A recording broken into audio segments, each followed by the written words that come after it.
Emperor Ashok के बौद्ध धर्म अपनाने के पीछे की कहानी क्या है? सूचना सिर्फ मान्यताओं और जानकारियों पर आधारित है। यहाँ ये बताना जरूरी है कि यह मेरा वीडियो किसी भी तरह की मान्यता, जानकारी की पुष्टि नहीं करता है। किसी भी जानकारी या मान्यता को अमल में लाने से पहले संबंधित विशेषज्ञ से सलाह लें।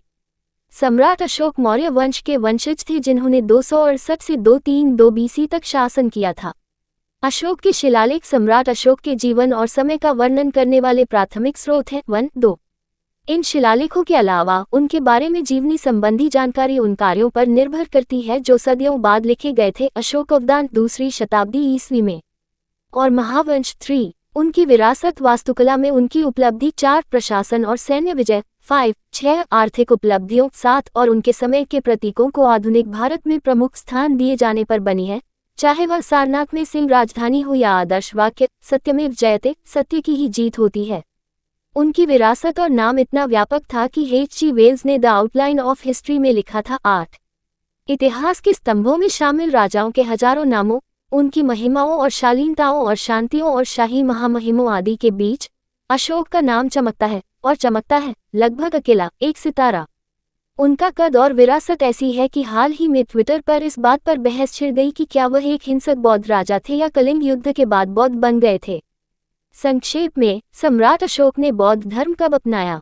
ट्विटर अकाउंट ट्रू इंडोलॉजी, जिसके ट्वीट सबूतों और बारीकियों की पुरानी कमी के बावजूद इंडोलॉजी के आसपास प्रासंगिक बिंदु उठाते हैं, ने भव्य रुख अपनाया कि इतिहास, जैसा कि हमें स्कूल में पढ़ाया जाता है, गलत है और अशोक बौद्ध धर्म से पहले भी बौद्ध थे।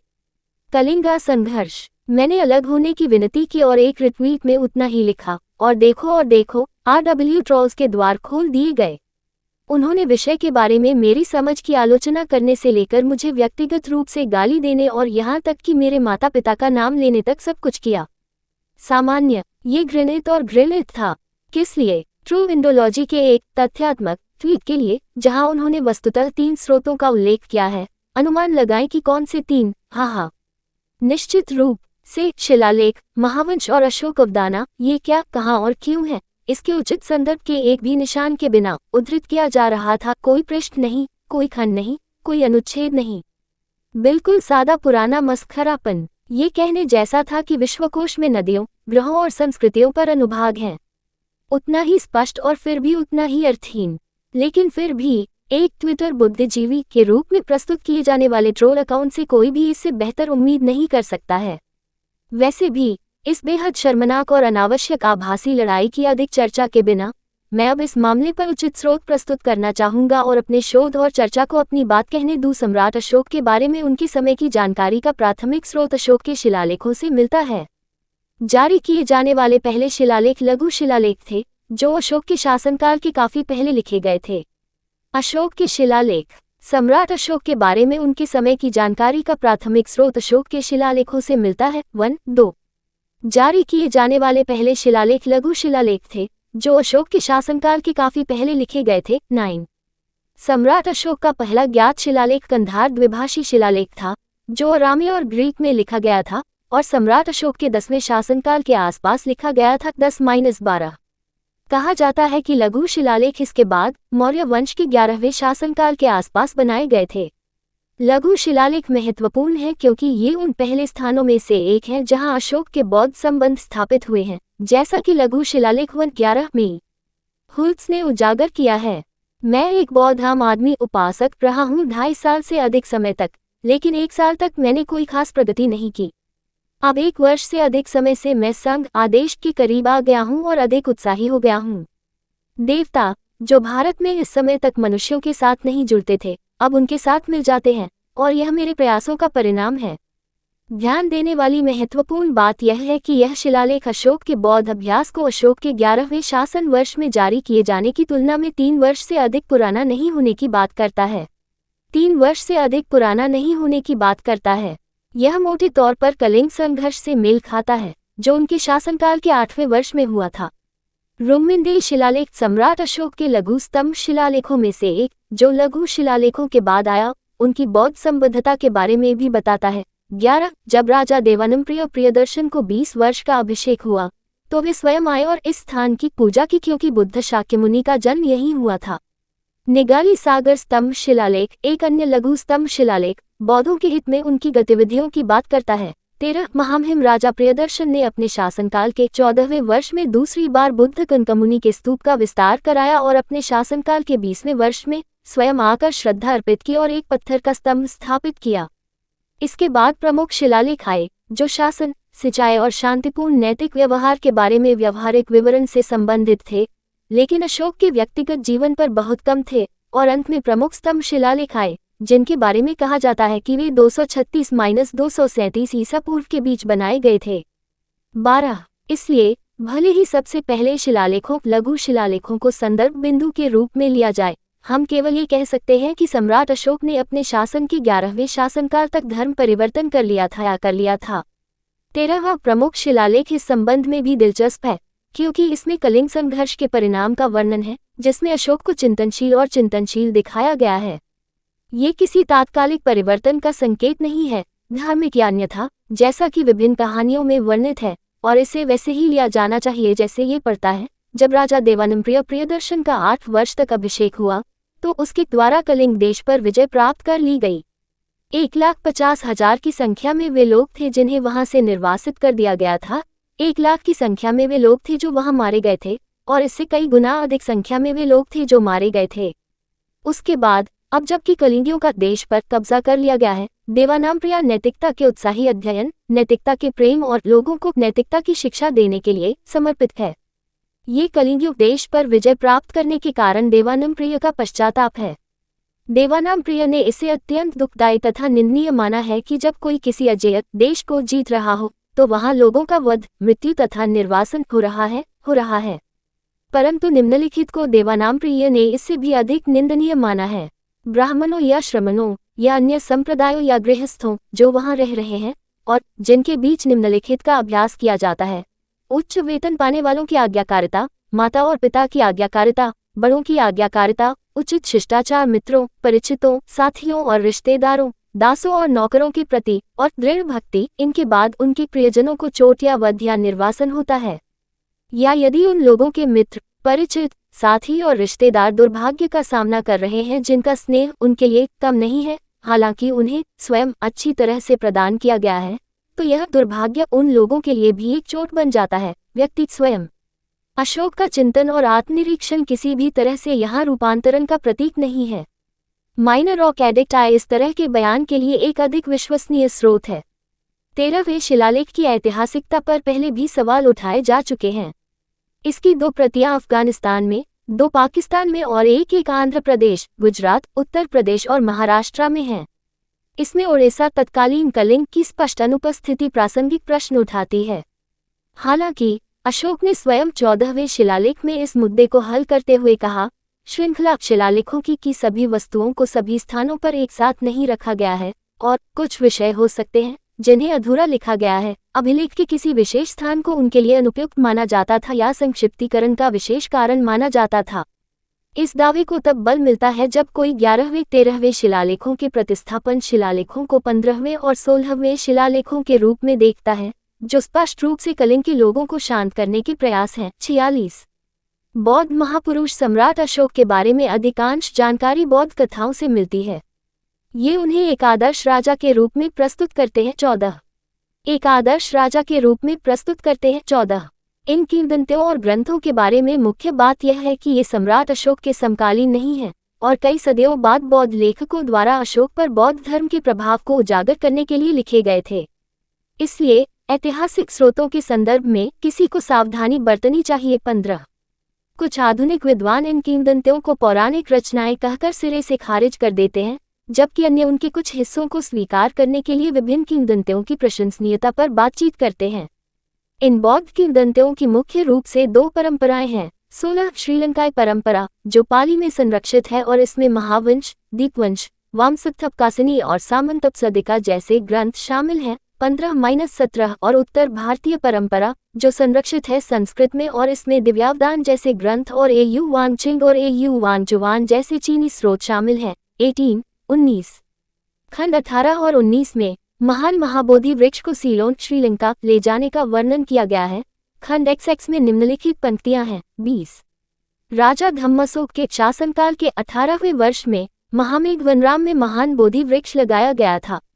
महावंश में अन्य प्राथमिक कलाकृतियों के साथ विसंगतियां हैं, जिनमें से कुछ स्वयं अशोक के काल की हैं।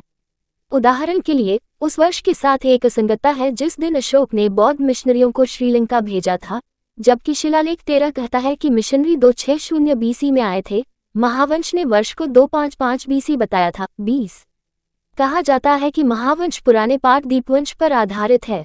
श्रीलंकाई परंपरा के कार्यों के अनुसार ऐसी स्थितियों और अवधियों की एक विस्तृत श्रृंखला है जिनमें सम्राट अशोक का धर्म परिवर्तन हुआ था। दीपवंश 2.18 अशोक के रूपांतरण की बात इस प्रकार करता है। अशोको रज्जम करेसी पाटलिपुत्ते पुरुतमे अभिसितो तिनी वसनी पसनो बुद्धसासने। अनुवाद: अशोक ने सर्वोत्तम नगर पाटलिपुत्र में शासन किया। राज्याभिषेक के 3 वर्ष बाद वह बुद्ध के अनुयायी बन गए। इसलिए कहा जाता है कि अशोक का धर्म परिवर्तन उसके राज्याभिषेक के 3 वर्ष बाद हुआ। महावंश में देवनम्पियातिसा एक राजा है जो धम्मशोक का मित्र है, और दोनों के बीच एक संचार में हम अशोक के रूपांतरण के बारे में अध्याय शी देवनम्पियातिसा का अभिषेक में सीखते हैं। मैंने बुद्ध, उनके सिद्धांत और उनके आदेश की शरण ली है। मैंने खुद को शाक्य पुत्र के धर्म का अनुयायी घोषित किया है। फिर भी हे श्रेष्ठ पुरुषों, अपने मन को विश्वासपूर्ण हृदय से परिवर्तित करके इन सर्वोत्तम रत्नों की शरण में जाओ। महावंश के महत्व और ऐतिहासिक प्रासंगिकता को एक चुटकी नमक के साथ लिया जाना चाहिए, क्योंकि कार्य के निर्माण में स्पष्ट धार्मिक निहितार्थ हैं।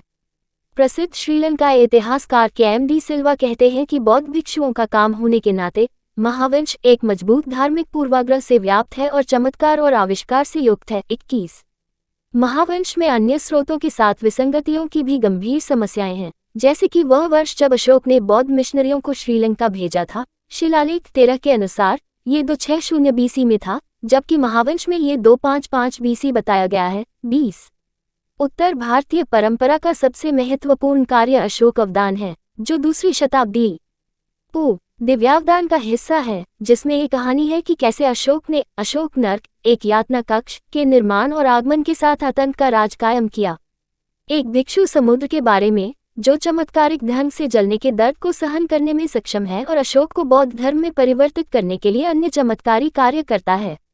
बौद्ध धर्म से परिचित होने का वर्णन करने वाली कुछ पंक्तियां हैं। ते अनाचार्य का अनुपदेश का सप्तत्रिंशत् बोधिपक्षा धर्मान अमुख्याखिलाय प्रत्येकम बोधि साक्षात्कृतवन्तः। ये तत्काल परिवर्तन और रूपांतरण निश्चित रूप से एक धार्मिक प्रक्षेप है, जो बौद्ध इतिहास का हिस्सा है और सम्राट अशोक के जीवन के आसपास एक ऐतिहासिक कनेल का पुनर्कथन है। गीग के अनुसार श्रीलंकाई पाली स्रोतों और अधिक प्रामाणिक और समसामयिक शिलालेखों के बीच विसंगतियां बहुत स्पष्ट हैं। पाली स्रोतों में अशोक के चौथे शासनकाल में न्याग्रोधा द्वारा धर्म परिवर्तन, 5वीं-7वीं में 84,000 विहारों का निर्माण, महिंदा का मोग्लिपुत तिस्सा के तहत भिक्षु बनना और छठे में संघमित्ता का नन बनना और अशोक द्वारा चट संबंधी कार्यों के निलंबन में हस्तक्षेप का उल्लेख है। छठे में भी संघ, जबकि अशोक के शिलालेख हमें सूचित करते हैं कि कलिंग युद्ध और उसके बाद पश्चाताप 8वें शासनकाल में हुआ था। 9वें में अशोक बुद्ध का अनुयायी बन गया, पवित्र बोधि वृक्ष की तीर्थयात्रा की और अशोक ने धर्म की शिक्षा देना शुरू किया। 10वीं में लोगों का आगमन हुआ। 10वीं या 11वीं में अशोक का संघ के साथ घनिष्ठ संबंध। 12वीं में धर्म के प्रचार के लिए शिलालेख लिखने की प्रथा की शुरुआत। 13वीं में धर्म महामात्र के पद का निर्माण और बुद्ध के स्तूप का विस्तार। 14वीं 20 में कनकमुनि। मुख्य समस्या पाली स्रोतों में कलिंग युद्ध के किसी भी उल्लेख की पूर्ण कमी और न्याग्रोधा और मोग्लिपुत तिस्सा पर शिलालेखों की चुप्पी के कारण उत्पन्न होती है। क्या ये पारस्परिक बहिष्करण किसी एक या दोनों स्रोतों की विश्वसनीयता को कम करता है? ऐतिहासिक तात्कालिकता और धार्मिक प्रक्षेपों या पूर्वाग्रहों की कमी के कारण निरंतरता की जांच के लिए किसी को हमेशा समसामयिक स्रोत शिलालेखों का चयन करना पड़ सकता है। सम्राट अशोक के बौद्ध धर्म में परिवर्तन की सच्चाई सीमित संख्या में स्रोतों पर आधारित है, जिनमें से कुछ प्रासंगिक समकालीन स्रोत लघु शिलालेख, रुक्मिंदी शिलालेख और 13वां प्रमुख शिलालेख हैं। आधुनिक इतिहासकार क्या कहते हैं? आधुनिक इतिहासकार इस बात पर बंटे हुए हैं कि अशोक ने युद्ध से पहले धर्म परिवर्तन किया या युद्ध के बाद। जे.एन. McPhail 22, BN. मुखर्जी 23, 24 और ई. हल्सर्च जैसे इतिहासकारों का मानना है कि उन्होंने कलिंग युद्ध के बाद धर्म परिवर्तन किया था, जबकि डी.आर. भंडारकर 25, 26, जे.एफ. फ्लीट 27, 28 और डी.एन. झा 29 विश्वास करें कि उसने नहीं किया। इतिहासकार न केवल इस बात पर विभाजित हैं कि अशोक ने कब धर्म परिवर्तन किया, बल्कि इस बात पर भी कि जिस धर्म का उन्होंने प्रचार किया वह सैद्धांतिक रूप से बौद्ध धर्म से संबंधित था या नहीं। कुछ लोग अशोक के धर्म को बौद्ध धर्म मानते हैं, जबकि अन्य इसे अधिकांश धर्मों में निर्धारित सरल नैतिक कर्तव्य के रूप में लेते हैं, बस एक सामाजिक और नैतिक आचार संहिता जिसे एक व्यक्ति को अपने दैनिक जीवन में पालन करना चाहिए। सेनाट का मानना है कि अशोक का धर्म बौद्ध धर्म के लिए नहीं बल्कि केवल धर्मपरायणता के लिए था, जिसे अशोक अपनी सभी प्रजा, चाहे वह किसी भी धर्म का हो, के पास रखना चाहता था। वी स्मिथ का उल्लेख है कि अशोक ने जिस धर्म का प्रचार किया वह उस समय के सभी भारतीय धर्मों में देखी जाने वाली आवश्यक सामान्य प्रथाएं हैं। 30 यहाँ एक दिलचस्प संभावना यह है कि अशोक का निजी धर्म बौद्ध धर्म रहा होगा, जो उनके द्वारा प्रचारित धर्म से भिन्न था, जैसा कि आर के मुखर्जी ने उजागर किया था। 31 जो विद्वान मानते हैं कि अशोक ने जिस धर्म का प्रचार किया वह बौद्ध धर्म नहीं था, उनमें Jeff Fleet, J M McPhail, R K Mukherjee, H Wilson, R Thapar 32-34, H C. Raychaudhuri, F W. Thomas 35-36, E. Thomas 37 और के.एन. शास्त्री 38-40, जबकि विद्वान जो मानते हैं कि अशोक ने जिस धर्म का प्रचार किया वह बौद्ध धर्म था, उनमें डी.आर. भंडारकर, बी.एम. बरुआ 41-42, ई.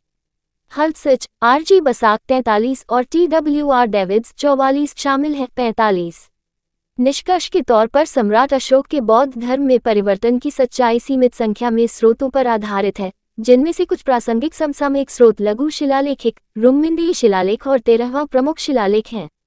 इन्हें एक साथ लाने पर ऐसा लगता है कि सम्राट अशोक ने अपने शुरुआती दिनों में असंख्य धर्मों से प्रभावित होने के बाद बौद्ध धर्म की सक्रिय खोज और अभ्यास की ओर धीरे धीरे कदम बढ़ाया होगा। ब्राह्मणवाद उनके पिता बिंदुसार द्वारा प्रचलित, जैन धर्म अभ्यास किया गया उनके दादा चंद्रगुप्त मौर्य द्वारा, और आजीविका उनकी मां सुभद्रांगी द्वारा अभ्यास किया गया।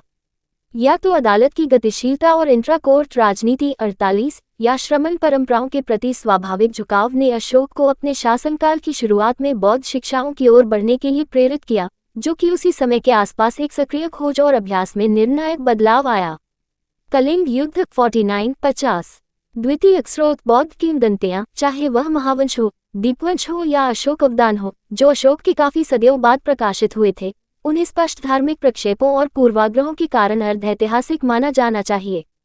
ये दावा कि अशोक ने अपने शासनकाल के तीसरे या चौथे वर्ष में धर्म परिवर्तन किया था, बौद्ध किंवदंतियों के अलावा किसी अन्य परंपरा या साक्ष्य के स्वतंत्र स्रोत द्वारा समर्थित नहीं है।